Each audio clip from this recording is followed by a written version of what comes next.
Then the righteous will answer him, Lord, when did we see you hungry and feed you? Or thirsty? And give you something to drink. When did we see you a stranger and invite you in? Or needing clothes and clothe you? When did we see you sick or in prison? And go to visit you? And of course, the reply from Jesus, truly, I tell you, whatever you did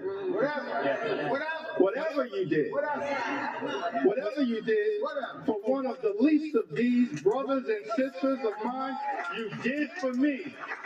That's what we should be doing here in the United States House of Representatives. Our job is to stand up for the poor, the sick, and the afflicted, the least, the lost, and the left behind, everyday American. That's what Matthew teaches us. And that's not what's happening in this one big, ugly bill.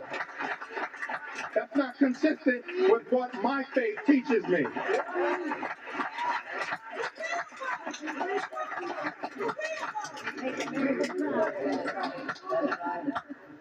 I'm not down with this situation. I'm not down with this situation.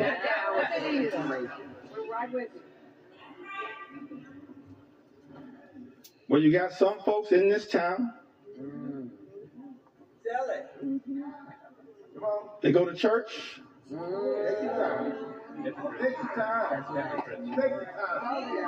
Mr. Speaker, I said some folks in this town, they go to church. And I'm not questioning anybody's faith. I'm just making an observation. Hello. Got some folks in this town, they go to church and they pray on Sunday. Come on now. P-R-A-Y. And then they come to Congress and pray P-R-E-Y on the American people. I'm not down with that kind of faith. That ain't my faith. That's not our faith. That's not the faith that comes out of the gospel.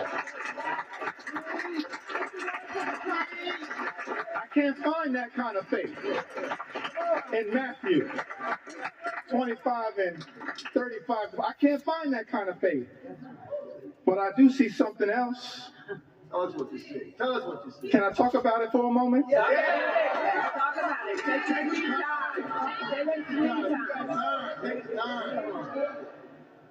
I do see something else, kind of what I'm seeing connected to this one big ugly bill. I don't know if this was an inspiration to this extraordinary assault on the American people, this corrupt piece of legislation.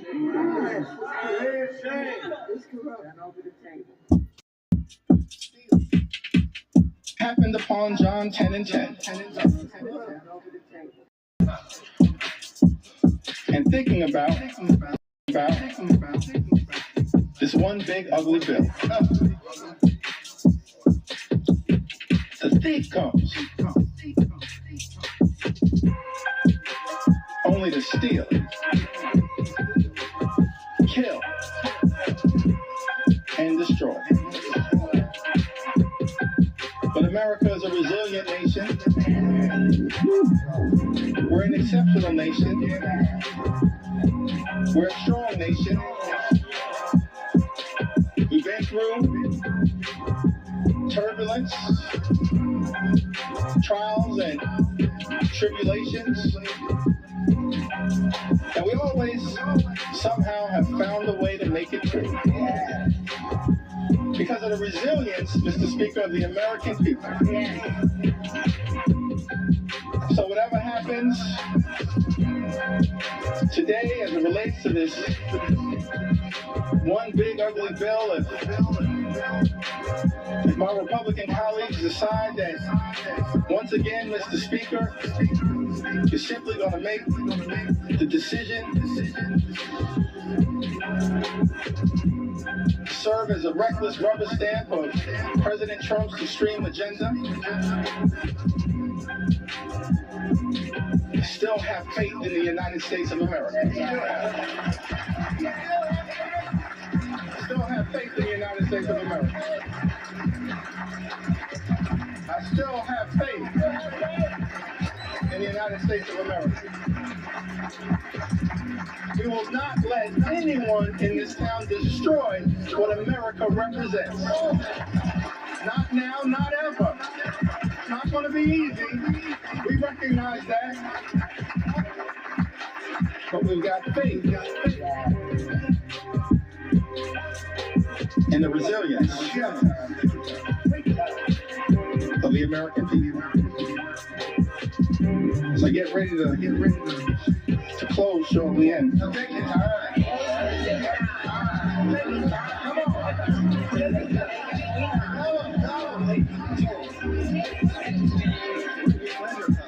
well, let me say it one more time.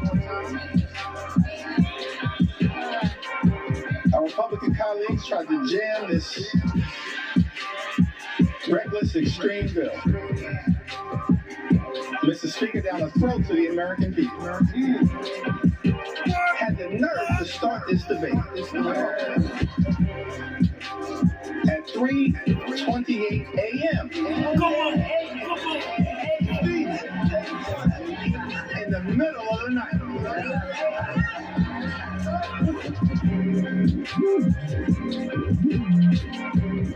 But we made clear that we're going to expose all of the things that are being done to harm the American people. Not in the dark of night, but in the light of day.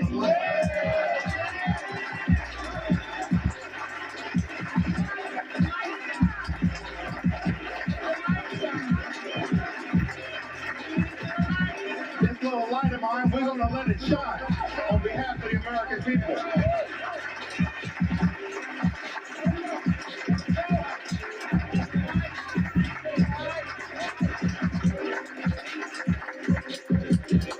Incredible to me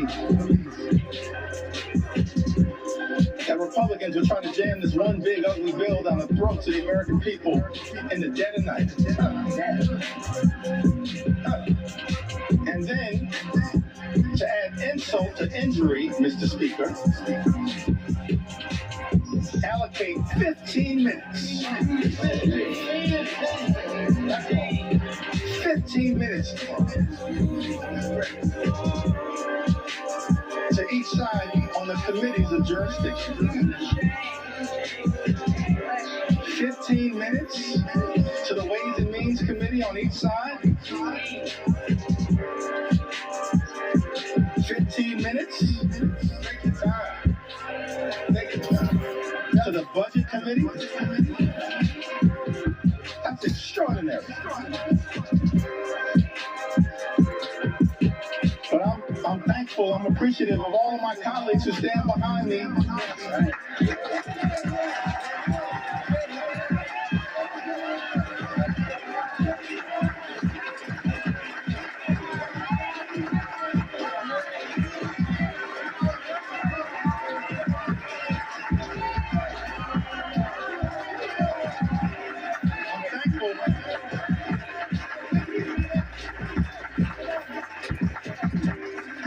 Thankful to all of my colleagues for their commitment, their courage, their conviction, standing up on behalf of the American people to deliver, hopefully, what is a message of concern, but also a message of hope. We got to fight a lot of battles on behalf of the American people. It's not over. Fighting a lot of battles on behalf of the American people. This is just one of them. But we want wanted to make sure that the American people had an opportunity to fully and more completely understand, in the light of day, just how damaging this one big ugly bill will be to the American people. And I plead with my colleagues on the other side of the aisle, Mr. Speaker. I really plead with my colleagues, inspired by some of the framers of the Constitution, the great scholars, the great thinkers, conceived of this incredible journey that we've been on in the United States of America, creating separate and co-equal branches of government, recognizing that in this country, part of the gift that we were given by the framers of the United States Constitution. No kings, no dictators, no monarchs. Separate and co-equal branches of government. This is the Article 1 branch of government. Mr. Speaker, James Madison, he once made the observation in his view in one of the Federalist Papers that at its best, Congress should function as a rival to the executive branch. That was James Madison. Article 1, branch of government, the House and the Senate.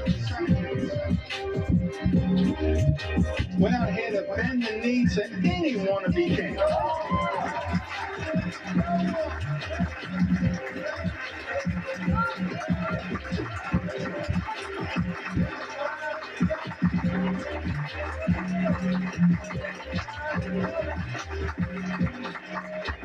Speaker, we're not here to bend the knee to any wannabe king. We're here to be a rival to the executive branch in the best spirits of the House of Representatives. Push back against an out-of-control executive branch. That's the framers' vision. I said that's the framers' vision. The framers' vision. So as we prepare to take this consequential vote, Mr. Speaker, I just urge many of my colleagues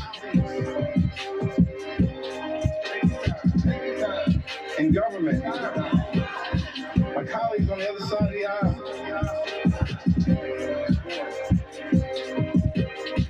Mr. Speaker, we don't work for President Trump.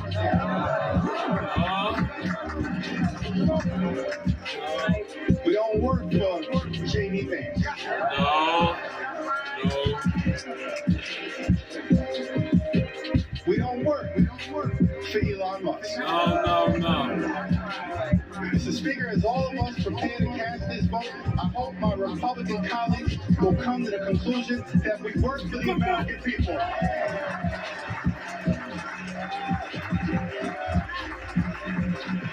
We work for the American people.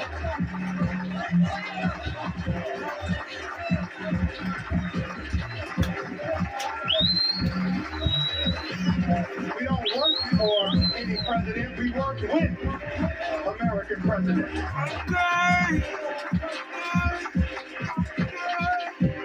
We work for the American people. So it's my hope that as you evaluate this bill, all of the harm that is being unleashed on the American people,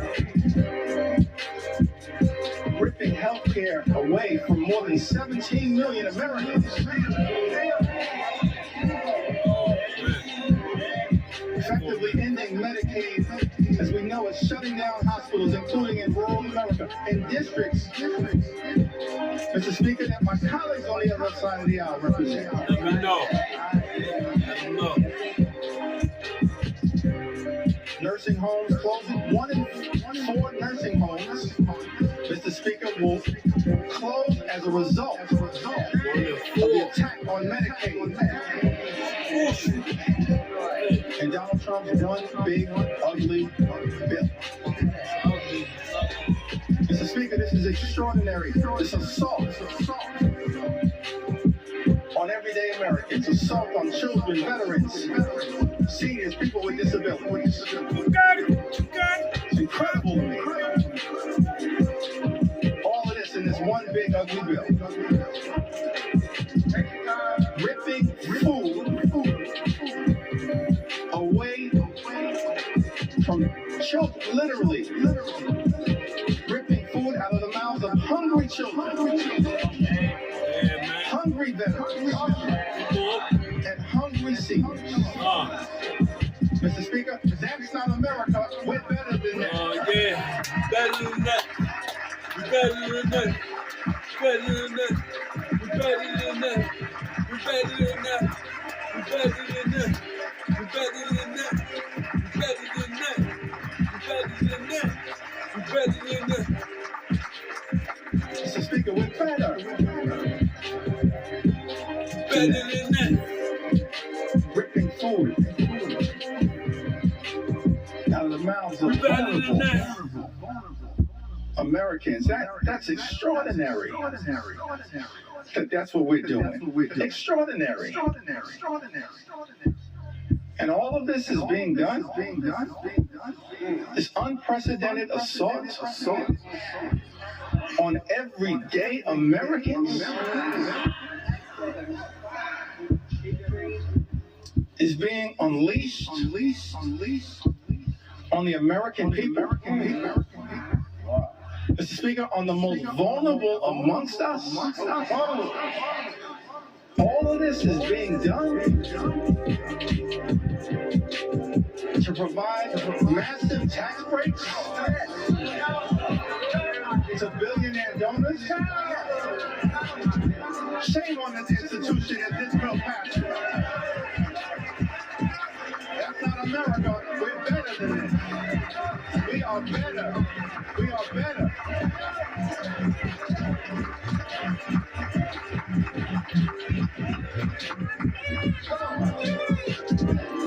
We are better.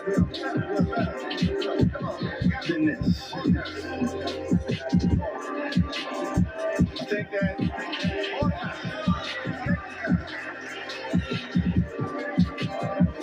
as we prepare to